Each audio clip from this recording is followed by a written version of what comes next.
The fluorescent lights buzzed faintly in the corner of the shelter, casting a sterile glow on rows of metal kennels. Rain tapped on the windows in a steady rhythm, the kind that makes everything feel slower, heavier. In Kennel 12B, a large German shepherd lay curled in the corner, his fur matted near the haunches, his once vibrant eyes dull and distant. His nameplate read Ranger, but nobody really called him that anymore. Around here, he was just the quiet one. He didn't bark when visitors passed. He didn't pace or whine like the others. He just watched. Silently. As if waiting. Ranger used to be a police dog, whispered Maya, one of the young volunteers, as she led a couple on a tour. He was part of a K9 unit. Supposedly top of his class. They say his handler died during a mission a few years ago. Since then, he hasn't been the same. The couple lingered by his kennel for a moment, but moved on when Ranger didn't respond. No tail wag, no curious sniff. Nothing. Maya sighed and crouched beside his kennel. "I wish I knew what you were thinking," she murmured, her fingers resting on the chain-link fence. Ranger didn't look at her. His ears perked slightly at the sound of her voice, but his gaze stayed locked on the far window. The world outside. As if some part of him still believed that if he waited long enough, someone would come for him.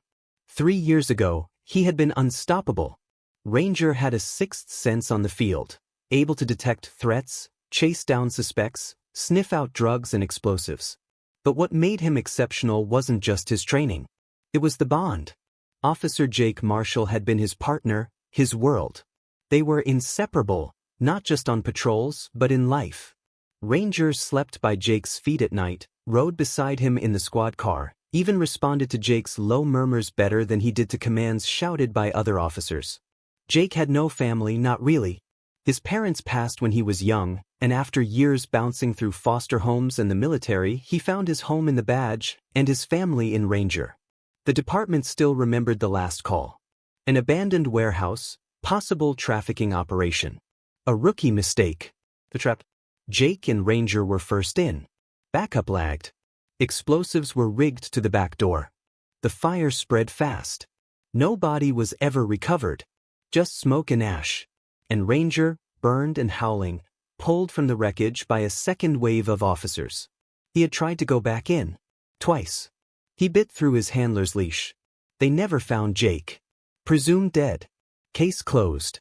Now, Ranger lived a quiet, limboed life. His physical injuries had healed. The scars on his paws were mostly hidden beneath fur. But his soul? That was another story. He refused new handlers. Ignored commands. Would only eat if someone sat with him.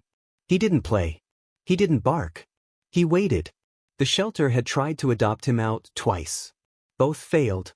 Once he ran away and was found waiting at the front steps of the old police precinct. Another time he barked for hours at night, pacing, sniffing doors like he expected someone behind them. He wouldn't settle until they brought him back. Maya watched him now, brushing a strand of damp hair from her face. "You know," she said gently, "I think you remember him. I think you still see him in your dreams." She didn't expect a response. But today, for some reason, Ranger shifted. Slowly. Deliberately. He walked to the kennel door, pressed his nose through the metal, and rested his head on her hand. Maya's heart squeezed. "You're in there," she whispered. "Aren't you?" Elsewhere, across town, a man sat beneath a dripping awning outside a halfway house. His clothes were worn, hands rough, beard thick and overgrown. His name, the one he used now, was John. No last name. Just another lost soul trying to stay warm, trying to remember who he used to be. He had flashes, sometimes. A black dog barking. The feeling of a leash in his hand. Sirens. Fire. A name whispered in sleep, Ranger. John rubbed his temples, trying to conjure more. But every time he got close, the memories scattered like birds under gunfire. The world told him he was a nobody. But something deep inside him, primal and aching, told him that someone, something, was still waiting. Back at the shelter, the rain picked up. Maya stood to close the blinds when she noticed Ranger bolt upright. His eyes widened. He rushed to the kennel gate, tail stiff, ears perked like a statue pointing north. Then came the low whine, deep and trembling, like an ancient bell being rung for the first time in years. "What is it, boy?" Maya asked, startled. Outside, just past the chain-link fence, a man was walking past the shelter. His head down, shoulders hunched. But Ranger didn't see a stranger. He saw a ghost. And ghosts don't walk by in the rain. They come back. The bell above the shelter door jingled, but Maya barely noticed. Her eyes were still locked on Ranger. He stood like stone, frozen in place. His breath hitched in short, anxious puffs, nose pressed against the chain-link gate, eyes glued to the fence outside where the man had passed. "Maya?" called Joe, the receptionist. "There's someone asking about the volunteer program." "1 second," Maya said, her voice low and distracted. She crouched beside Ranger's kennel. "Hey, what is it? Who did you see?" But Ranger didn't look at her. He was still staring. A few blocks away, the man who had walked by the shelter stumbled into the warm air of the homeless outreach center. He shook the rain off his jacket and rubbed his palms together, numb from the cold. His name on the intake form was still John, but the staff knew better than to ask too many questions. Everyone who came through those doors was running from something. He had been coming for 2 months now. Never missed a day.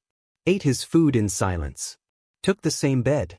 Sometimes he would wake up in the middle of the night drenched in sweat, clutching at his chest, yelling things like, "Call it in," or, "Where's the dog?" PSD, the nurse had said. Likely ex-military. Maybe law enforcement. Something big and terrible had wiped out parts of his memory. But other things? Other things clung to his soul like burrs on fabric. Sounds. A flash of fur in the corner of his eye. A black dog haunted his dreams. He never told anyone about the dream where the dog was burning, howling from the mouth of a collapsing building, smoke curling around him like claws. Ranger didn't sleep that night. He lay at the edge of his kennel, ears twitching with every sound, breath shallow. His food sat untouched. Every once in a while, he stood and paced, sniffing the gate, whining softly. At 2:14 a.m., he did something he hadn't done in years. He barked. Just once. One sharp, guttural bark that echoed down the halls like a warning shot. Maya, who was staying late to cover for another staffer, ran down the hallway, startled. "Ranger?" He was facing the wall now, head low, tail stiff. Staring at the corner where shadows pooled like fog. Something had changed. The next day, John sat in the corner of the outreach center, clutching a styrofoam cup of lukewarm coffee. He rubbed at his left wrist where he once wore a watch. In his dreams, he saw himself pressing buttons on it, talking into it. Radio? Tracker? The image never stayed long enough. Across the room, a volunteer named Claire was chatting with another man about a flyer board near the door. "They've got all kinds of stuff here now. Therapy groups, dog-assisted rehab, even shelter work with rescues. I think it's called K9 Healing Hearts." John looked up sharply. "Dogs?" he said, voice hoarse. Claire blinked. "Yeah, therapy dogs. Some retired police and rescue dogs. They're at the shelter just across from here." He stood so fast the coffee spilled down his front. "Where?" At the shelter, the director, Michael, was reviewing paperwork when Maya burst in. "Can we talk?" she said breathlessly. "Of course. Everything okay?" "It's about Ranger. He's acting different. Like he saw something that triggered him. He hasn't been this alert since he got here." Michael leaned back in his chair. "He's a K9. That kind of imprint doesn't go away. You think it's a scent memory? A sound?" "I think," Maya hesitated. "I think he saw someone." Michael tilted his head. "His old handler? Maybe. Or someone connected to him. I don't know. I just know it wasn't random." Michael rubbed his chin. "Well, funny timing. There's a new program launching next week. We're inviting trauma patients and displaced veterans to work with the dogs as part of a therapeutic pilot. Might be good for both ends of the leash." Maya nodded slowly. "Can we make sure Ranger is there? Just in case." That night, John didn't sleep. He sat on the edge of his cot, twisting a battered dog tag between his fingers. He didn't know where it had come from. It was blank, no number, no name. Just a chunk of metal worn smooth by years of clutching. But when he held it, he felt calm. Like someone was near. Like someone was looking for him. The day of the therapy session, the shelter set up a small welcome space with folding chairs, some hot coffee, and a selection of dogs on leashes ready to meet the guests. The dogs were calm, friendly, selected for their gentleness. Except Ranger. He had been pacing since 6 a.m. Maya almost didn't bring him out. "He's too agitated," she warned Michael. "Let's try," Michael said. "He's been quiet too long." As the guests arrived, Ranger stood stock still at the edge of the room. His tail twitched. His breath grew short. Maya kept a firm hand on the leash. And then John walked in. He didn't look up at first. He was scanning the floor, embarrassed, unsure why he'd even come. But something made him lift his eyes. Ranger whimpered. Not a bark. Not a growl. Just a broken, trembling sound like a crack in the world. John froze. Their eyes met. Ranger pulled forward, tense, trembling. "Easy, Ranger," Maya said, startled. But the leash snapped from her grip. Ranger charged. John stumbled back, arms raised, panicked, but then Ranger stopped inches from him. He didn't bark. He didn't lunge. He pressed his head into John's stomach and let out a sound that could only be described as a sob. Deep, guttural, aching. The kind of sound a soul makes when it's been holding its breath for 3 years. John fell to his knees. He buried his hands in the dog's fur. And suddenly the world came back. Flashes. Gunshots. A burning building. Ranger. Ranger, come. And then pain. Darkness. Nothing. Until now. He didn't know his name. But the dog did. The dog never forgot. The room had gone silent. Chairs were left askew. Coffee cups suspended mid-air. Conversations halted mid-sentence. All eyes were on the man kneeling on the floor with the large German shepherd pressed against his chest, as if holding each other together was the only thing keeping either of them from shattering. No one moved. Ranger whimpered again, a low, muffled sound as his body trembled against John's. But this wasn't fear. This was memory. Recognition. Grief that had been buried too deep for too long. John's hands were shaking as they gripped the dog's sides. His breath was shallow, as if he had just been pulled from underwater. "I know you," he whispered, voice cracking. He didn't understand how. He didn't even understand who he was, not completely. But every fiber of his being told him this dog wasn't a stranger. He could feel it. Somewhere in his bones, in that bruised part of his mind still struggling to make sense of the world, there was a name. "Ranger," he said softly. And the moment he did, Ranger jerked his head up, ears stiff, eyes wide with intensity. His tail gave a single, deliberate wag. "Ranger," John repeated, tears starting to well in his eyes. "I remember." Maya stood frozen, hands still half raised from trying to grab the leash. She glanced at Michael, who looked just as stunned. "How is this even possible?" she whispered. Michael took a slow step forward. He said his name was John. "But this can't be a coincidence." The other volunteers watched silently as John rested his forehead against Ranger's. Then the floodgates opened. John began to cry. Not just a few tears, but full, racking sobs that shook his entire body. Sobs of someone who'd been lost in his own skin for years and had just been pulled back into it. Sobs of a man who'd finally found the one thing that proved he wasn't crazy, or dead, or nothing. Ranger licked at his face frantically, whining as if trying to wipe away the pain, to press his own memories into John's skin. "You came back," John whispered. "You waited for me." That night, they let John stay in the quiet room at the shelter. Ranger refused to leave his side, curled up at the foot of the bed like he used to. Like nothing had changed. Maya brought in a blanket and some tea. She sat across from him as the storm outside battered the windows. "I don't remember everything," John admitted, fingers gently combing through Ranger's thick coat. "But I know I was a cop. I know he was my partner. I remember fire. I remember an explosion. And then nothing. Until today." "You disappeared 3 years ago," Maya said gently. "They thought you died." "So did he." He nodded slowly. Sometimes, when I was out there, I thought I did. He looked down at Ranger. But he didn't. The next morning, Michael brought in a manila folder. He set it on the table in front of John, his expression solemn. We contacted a retired officer from your precinct. Once we sent them the photo of you and Ranger, they confirmed your identity. John stared at the folder. It had a name on it in faded black ink. Jacob A. Marshall. He slowly reached out and opened it. Photos. Reports. A missing person's notice with his face on it. A badge number. An article clipping. Officer missing after warehouse fire, K9 pulled from wreckage. And then, a photo. Him and Ranger, in uniform. Smiling. Standing by a cruiser. Jake let out a slow breath, like his lungs were inflating for the first time in 3 years. I'm Jake, he said quietly. Jake Marshall. Ranger, as if understanding the truth finally being spoken aloud, let out a single bark. Over the next few days, Jake stayed at the shelter. News traveled fast. The viral moment of reunion had made its way online.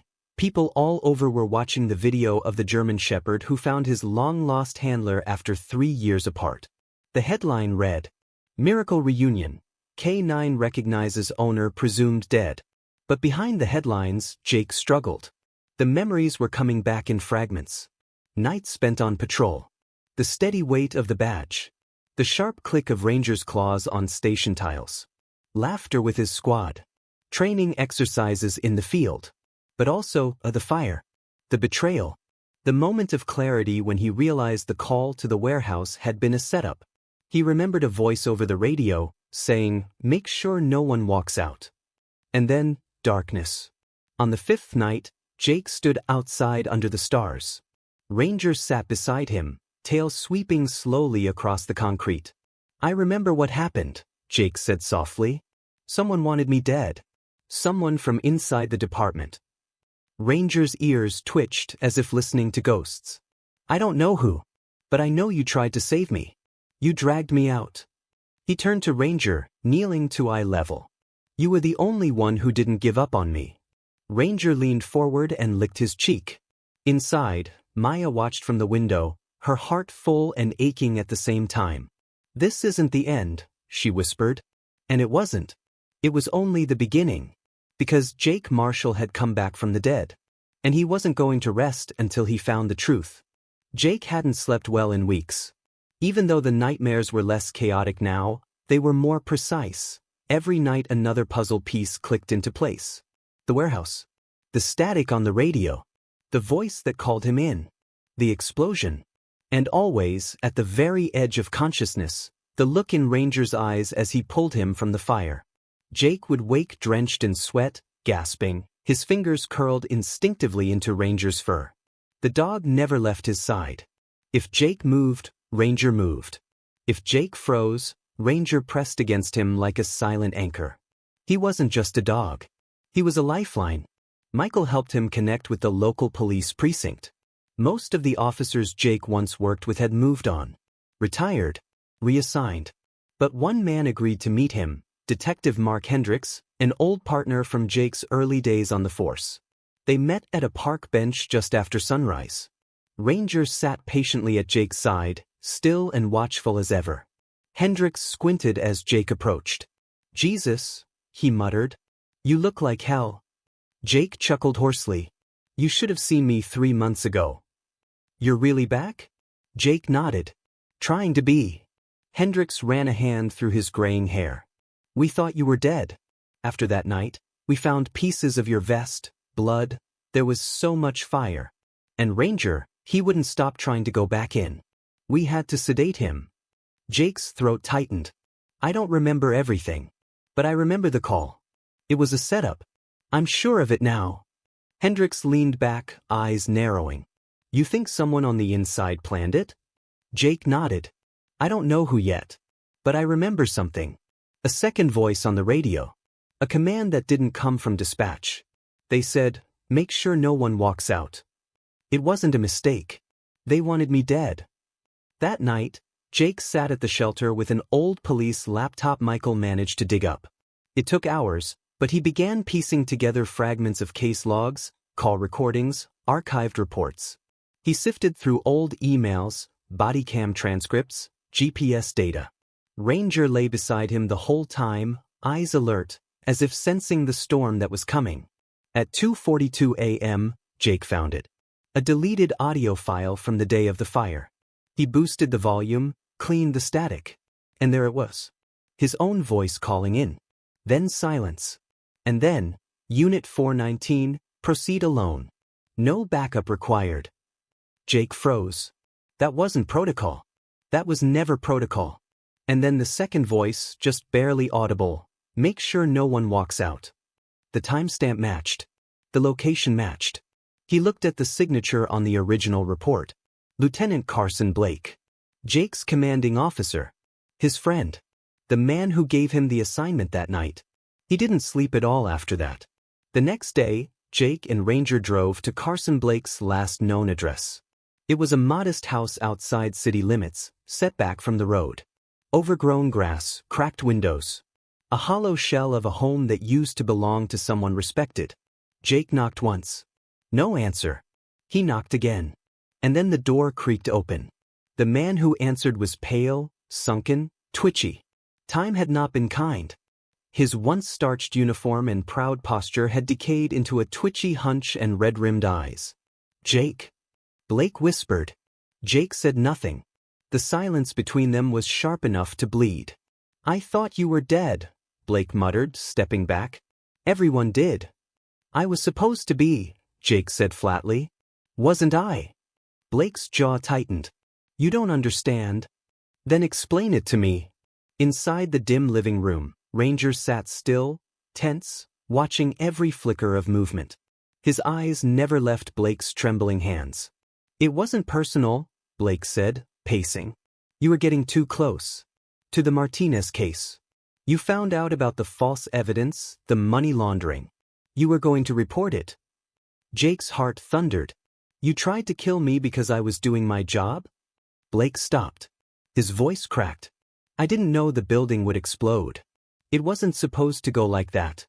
Jake stood slowly, barely able to contain the fury boiling beneath his skin. You made sure I went in alone. You cut off backup. You sent me to die. And you did, Blake whispered. Or you were supposed to. Jake didn't punch him. He didn't scream. He just turned, whistled once, and Ranger followed as they walked out into the morning light. That afternoon, Jake handed the evidence over to Detective Hendricks and Internal Affairs. The case reopened that night. Arrest warrants were issued. Blake didn't resist. He was too far gone to fight. Jake stood outside the station as the sun dipped behind the horizon, the city humming in the distance. You did it, Maya said quietly, stepping beside him. You got justice. Jake shook his head slowly. Not yet. But I'm close. She smiled, brushing a tear from her cheek. You're back, Jake. He looked down at Ranger, who was sitting calmly at his feet, tail sweeping across the pavement. No, Jake said, kneeling. We're back. And this time, they weren't going anywhere. The courtroom was silent except for the soft click of Ranger's nails against the polished floor. Jake stood behind the witness stand in full view of the jury, not in uniform, but no longer a shadow of the man he once was. His back was straighter, his voice steady, his memory clearer than ever. Across the room sat Carson Blake in a rumpled suit, wrists shackled, head bowed. He hadn't looked up once. Jake gripped the edges of the wooden podium. I trusted him, Jake said, his voice quiet but unwavering. I would have taken a bullet for him. And he tried to make sure I did. He paused, eyes flicking to the jury, then to Ranger sitting just behind the railing beside Maya. But I didn't die. Because Ranger didn't let me. A soft gasp rose from the gallery as Jake reached into his coat pocket and pulled out the old, scorched badge, the only thing left from that night. I lost everything. My identity. My past. My place in this world. But the one thing that never left me was him. Ranger tilted his head, as if understanding the moment. Jake looked at the judge. He didn't just pull me out of a fire. He pulled me back to life. The trial made national news. Corrupt cop tried to bury partner. K9 saves the day. Years later. But to Jake, none of that mattered. What mattered was that truth had finally seen daylight. He wasn't a ghost anymore. He was Jake Marshall, and his dog never stopped believing in him. A month later, Jake stood in front of a small crowd at a ribbon-cutting ceremony in the heart of the city. The new building gleamed under the afternoon sun. Above the entrance, in tall, clean lettering, read, "The Ranger Center for K9 Therapy and Veteran Recovery." The mayor handed Jake a pair of oversized scissors. "We're honored, Officer Marshall." Jake smiled. Just Jake now. He looked down at Ranger, who sat calmly by his side, dressed in a smart new service vest embroidered with his name. "He's the officer." The crowd laughed softly, several wiping away tears. Jake cut the ribbon. Flashbulbs went off. Applause rippled through the air. But Jake wasn't focused on the crowd. He was thinking about the other Jakes out there, the ones still lost, still broken. The ones who needed someone to remind them who they were. And maybe, just maybe, a dog who wouldn't give up on them either. The Ranger Center grew quickly. Veterans came from all over the state to meet the dogs. Many of them retired service animals like Ranger. Former K9s who had saved lives, chased criminals, sniffed out explosives, and now were saving people in a different way. Ranger became a local hero. Children would line up to pet him. Survivors would kneel before him, weeping as he pressed against them with silent understanding. Jake trained new handlers, helped vets through trauma, and spoke at schools and police academies about loyalty, loss, and the healing power of dogs. One rainy afternoon, Jake sat alone in his small office at the center, sipping black coffee and watching old body cam footage from years ago.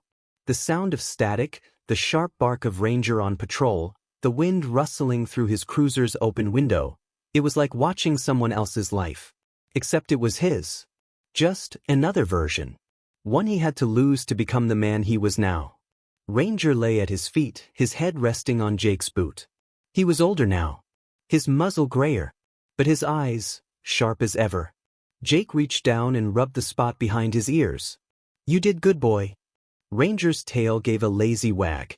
"Guess I did too." That weekend, Jake visited a school for at-risk kids and gave a talk about second chances. Ranger sat calmly by his side the whole time, wearing his official therapy vest and soaking up the attention afterward. A little boy, no older than 6, lingered behind as the others left, clutching a worn notebook. Jake crouched beside him. "Hey there. You all right?" The boy nodded, eyes still fixed on Ranger. "Does he remember you?" the boy finally asked. "Even after all that time?" Jake smiled, his voice soft. "He never forgot me." The boy looked up. "Do dogs remember forever?" Jake's eyes glistened as he scratched Ranger's neck. "Longer than forever." That night, as the sun dipped below the horizon, Jake sat on his back porch, watching the golden light fade across the sky. Ranger lay beside him, both of them enjoying the stillness. He thought about the fire, the lost years, the betrayal, and he thought about the day Ranger found him. Not with words, not with logic, but with love that refused to die. Jake reached over and rested a hand on Ranger's back. "You saved me, Ranger." Ranger let out a low breath, eyes closing peacefully.